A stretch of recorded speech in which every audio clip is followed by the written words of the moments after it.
ভারতীয় সীমান্তে অবস্থিত নিম্নলিখিত গিরিপথগুলিকে পূর্ব থেকে পশ্চিমে সাজান। অ্যান্সার অপশান এ ডিফু, জেলেপলা, নীতি, রোহটাংলা। নেক্সট, তালিকা 1 এর সাথে তালিকা 2 মেলান এবং নিচে দেওয়া কোড থেকে সঠিক উত্তরগুলি বেছে নিন।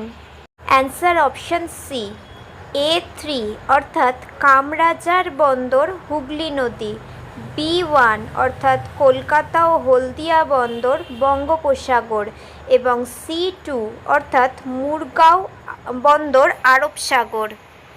নেক্সট, রেডউড এবং পাম গাছ কোন ধরনের বনে পাওয়া যায়? অ্যান্সার অপশান সি ক্রান্তীয় চিরহরিৎ বৃষ্টিবন। নেক্সট, তুলবুল প্রকল্পটি কোন নদীর উপর অবস্থিত? Answer option B Jhelum. Next, হ্রদ বিষয়ক অধ্যয়নকে বলা হয়? Answer option A limnology. Next, Andaman ও নিকোবর দ্বীপপুঞ্জে স্যাডল পিক কোথায় অবস্থিত? অ্যান্সার অপশান ডি উত্তর আন্দামান।